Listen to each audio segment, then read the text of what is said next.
Students, welcome back with me in quick and effective studies of physical education. तो आज हम लोग cover करने वाले हैं अपना योगा एंड लाइफस्टाइल का पार्ट 5, जिसमें हम आज कवर करेंगे हमारी डिजीज एस्थमा।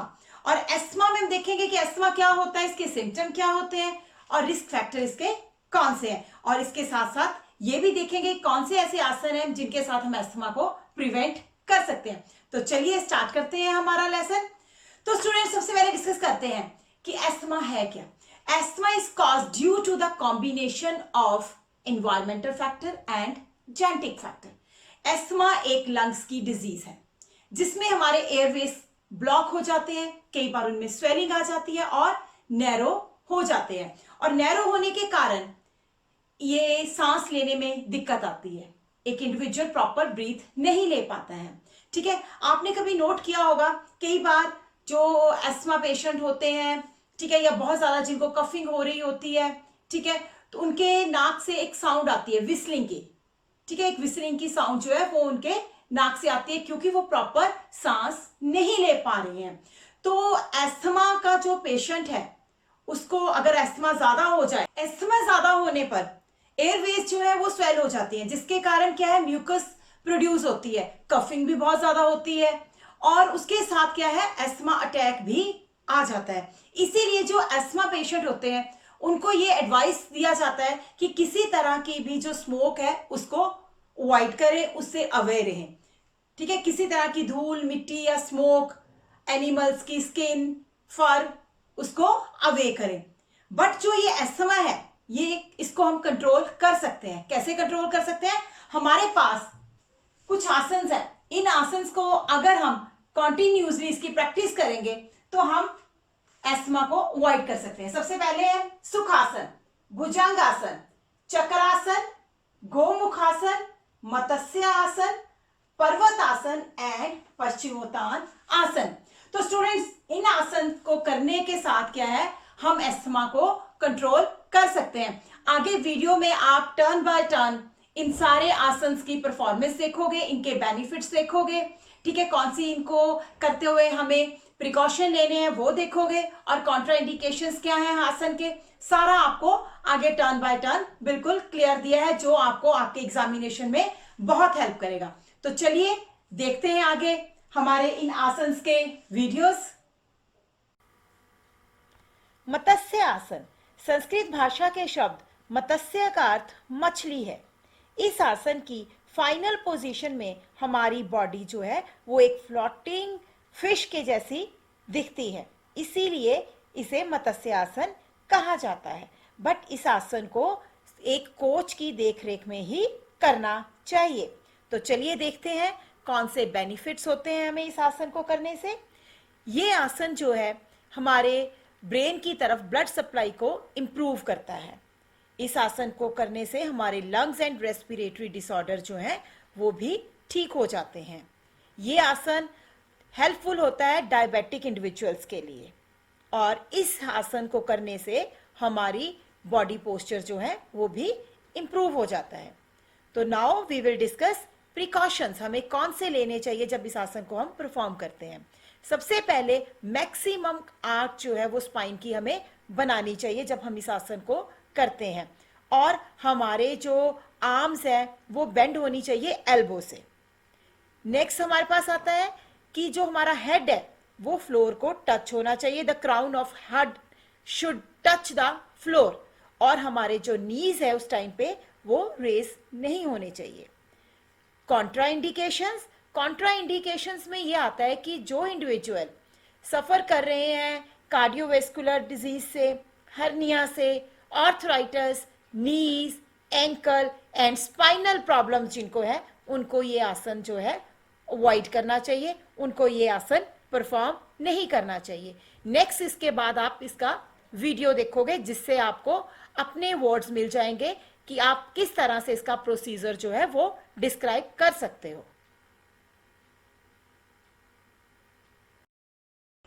मत्स्य आसन करने के स्टेप्स। सबसे पहले पद्म आसन में बैठ जाएं। बिल्कुल कंफर्टेबल होके आपको इस आसन में बैठना है। फिर अपनी एल्बो के सपोर्ट के साथ धीरे धीरे पीछे की तरफ लेट जाएं। ध्यान रहे आपकी गर्दन और चेस्ट ऊपर को उठे हों, मीन्स आपकी बैक ज़मीन को टच नहीं करनी चाहिए और सिर का फ्रंट पार्ट फर्श के साथ जो है वो लगा हुआ होना चाहिए। आप वीडियो में क्लियर देख सकते हो।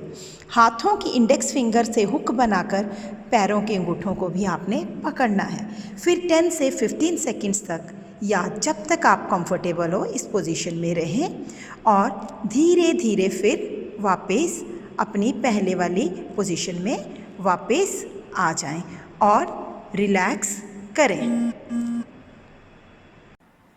चक्रासन। चक्रासन में चक्र का मीनिंग है व्हील, व्हील पहिया। इस आसन में हम अपने पूरे बॉडी को एक चक्कर का रूप देते हैं, एक व्हील का रूप दे देते हैं। उस पोस्चर में आ जाते हैं जिस पोस्चर में एक व्हील होता है। और ये आसन जो है हमारे पूरे बॉडी को बहुत फ्लेक्सिबल बना देता है, स्पेशल हमारी बैक को। तो चलिए देखते हैं इसके बेनिफिट्स क्या हैं। ये हमारी स्पाइन को फ्लेक्सिबल बनाता है, इसके साथ हमारा डाइजेशन फंक्शन और हार्ट जो है वो इम्प्रूव हो जाते हैं। इसके साथ हमें स्ट्रेस, डिप्रेशन इनसे भी रिलीफ मिलता है और ये हमें हर्निया से भी प्रिवेंट करता है। प्रिकॉशंस क्या लेने चाहिए? हमें अपनी आर्म्स और लेग्स जो हैं वो स्ट्रेट रखनी चाहिए और एज मच एज जो है वो हमें फाइनल पोजीशन में बिल्कुल स्टेबल रहना चाहिए। इसमें हमें जब आसन को परफॉर्म करना है तो किसी तरह का कोई जर्क जो है वो हमें अपनी बैक को नहीं देना है।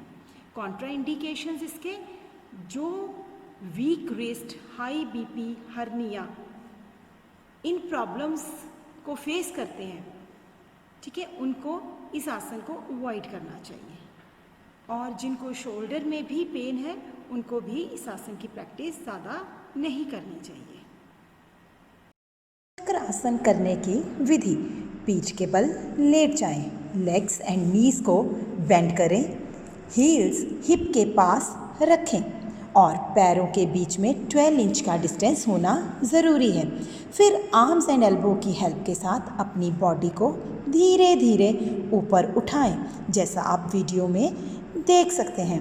5 से लेके 10 सेकंड्स तक या फिर जब तक आप कंफर्टेबल फील करें इसी पोजीशन में बने रहें। फिर अपनी बॉडी को बिल्कुल धीरे धीरे नीचे लेके आएं, सिर को बिना किसी तरह का कोई स्ट्रेस दिए हुए। इस तरह से आपका चक्रासन परफॉर्म होगा और फिर उसके बाद आप रिलैक्स करें।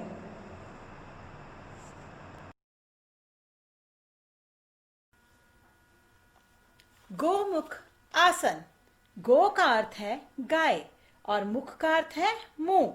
इस आसन में लेग्स की पोजीशन एक गाय के चेहरे की तरह लगती है, तो इसीलिए इसे गोमुखासन कहा जाता है। तो चलिए आप देखते हैं जब गोमुखासन किया जाता है तो उसके क्या क्या बेनिफिट्स जो है वो हमें मिलते हैं।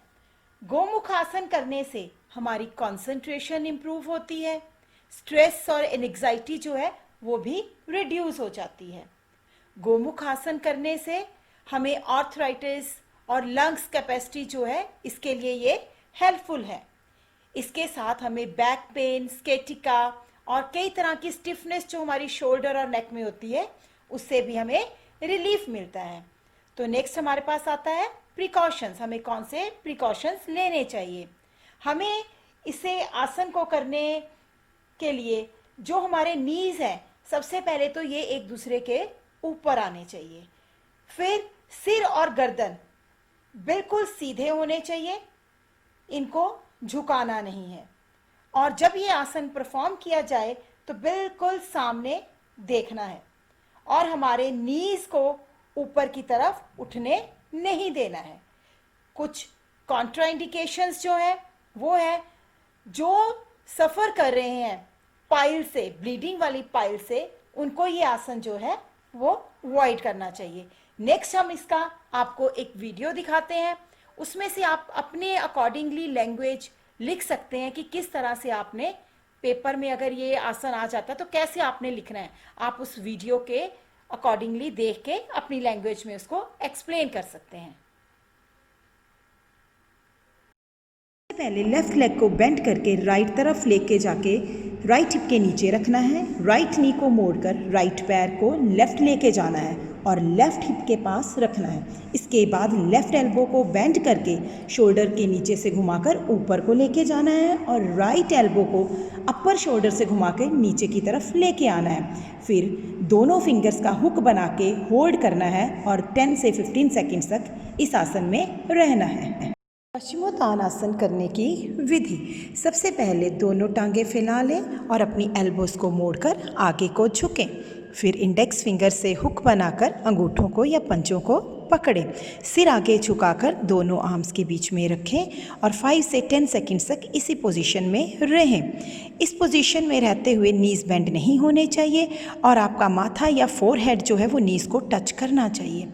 इसके बाद फिर आप धीरे धीरे अपनी पहले वाली पोजीशन में वापस आ जाएं।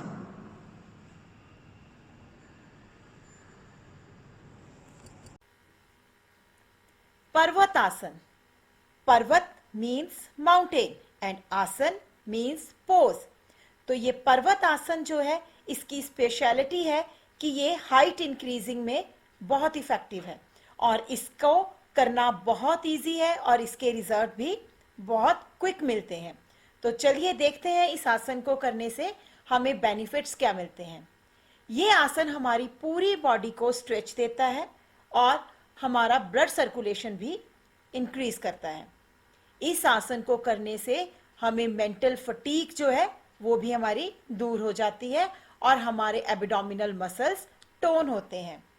ये आसन हमारे मसल्स पेन स्पेशली बैक और नेक के, ठीक है, उनको भी रिलैक्स करता है। ये आसन एथलीट्स के लिए बहुत अच्छा है, बहुत इफेक्टिव है और कोई भी स्पोर्ट्स हो, कोई भी गेम्स हो, किसी भी प्लेयर के लिए ये आसन बहुत अच्छे रिजल्ट देता है क्योंकि इस आसन को करने से हमारी पूरी बॉडी के जो मसल्स हैं वो स्ट्रेच होते हैं। मीन्स पूरी बॉडी के muscles head to toe. Okay, तो चलिए नेक्स्ट देखते हैं प्रिकॉशंस क्या लेने चाहिए जब हमें ये आसन परफॉर्म करना है। हंचिंग बैक अवॉइड करनी चाहिए और हमें फॉरवर्ड बेंडिंग नहीं करनी चाहिए जब हम ये आसन परफॉर्म कर रहे हैं। हमारी जो एल्बोज हैं इनको बेंड नहीं करना है, ये बिल्कुल स्ट्रेट ऊपर वाली साइड पे होनी चाहिए, स्ट्रेच की हुई। कॉन्ट्रा इंडिकेशंस में आता है कि जो इंडिविजुअल शोल्डर, हिप और बैक इंजरी से सफर करते हैं उनको ये आसन जो है अवॉइड करना चाहिए, उनको ये आसन परफॉर्म नहीं करना चाहिए। सो स्टूडेंट्स, ये आसन बहुत इजी है। नेक्स्ट वीडियो में आप इसका प्रोसीजर देखोगे कि किस तरह से ये आसन परफॉर्म किया जाता है और फिर उसके अकॉर्डिंगली आप अपनी लैंग्वेज में इसको एग्जाम में लिख सकते हो। पर्वत आसन करने की विधि। पर्वत आसन करने के लिए सबसे पहले आपको सुखासन और फिर आपको पद्मासन की पोजीशन में बैठना है। आपके दोनों हाथ जो है अपने सामने लेके फिंगर्स को इंटरलॉक करके धीरे धीरे सांस छोड़ते हुए आपको ऊपर की तरफ अपने दोनों हाथों को ले जाना है। आपको अपनी पूरी बॉडी को ट्रंक से लेके ऊपर की तरफ स्ट्रेच करना है। आप वो डायरेक्शन में आपको जितना ज़्यादा आप स्ट्रेच कर सकते हो उतना अपनी बॉडी को आपने स्ट्रेच करना है।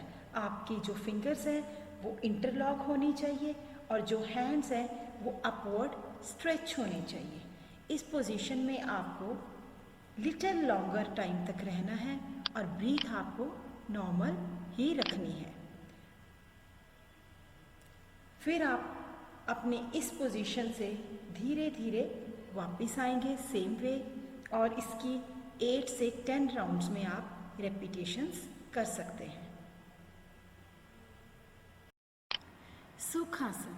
सुखासन बेसिकली आराम और कंसंट्रेशन की पोस्चर है। सुखासन को करने के लिए सबसे पहले मैट के ऊपर अपनी लेग्स को आगे की तरफ फैलाकर बैठ जाएं। फिर अपनी राइट लेग को नी से बेंड करके लेफ्ट लेग के नीचे रखें। सेम प्रोसीजर आप लेफ्ट लेग के साथ भी करें। वीडियो में आपको क्लियर हो रहा होगा। फिर अपनी दोनों आर्म्स को अपने नीज़ के ऊपर फैला के रखें और आपके जो थंब है और इंडेक्स फिंगर है वो एक दूसरे को टच करने चाहिए। आपकी बॉडी का बैलेंस इक्वल होना ज़रूरी है। आपकी स्पाइन स्ट्रेट होनी ज़रूरी है और इस पोस्चर में आप अपनी आराम तक रह सकते हैं।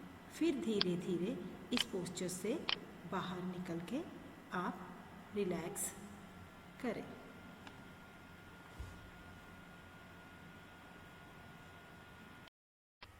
भुजंगासन करने की विधि। भुजंगासन करने के लिए सबसे पहले ज़मीन पर पेट के बल लेट जाएं। आपके दोनों पैर एक दूसरे के पास लाएं और आपकी आर्म्स आपके साथ होनी चाहिए। माथा ज़मीन के साथ लगा हुआ होना चाहिए। धीरे धीरे चिन को फर्श पे लगाएं और अपनी आर्म्स को अपने शोल्डर लेवल तक लेके आए। कोहनियाँ मुड़ी हुई होनी चाहिए। धीरे धीरे अपने सिर, गर्दन और शोल्डर को ऊपर की तरफ उठाएं और 5 से 10 सेकंड तक या जितनी देर तक आप इस पोजीशन में कंफर्टेबल रहें तब तक आप इस पोजीशन में बने रहें। फिर इस पोजीशन से आपको धीरे धीरे वापस आना है। आप धीरे धीरे गर्दन, शोल्डर और सिर को नीचे लेके आए।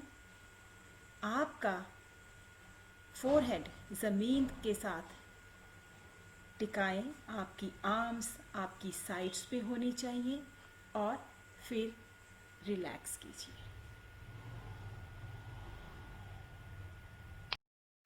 And that's all for today. Hope you like this video. आपको सारा क्लियर हो गया होगा.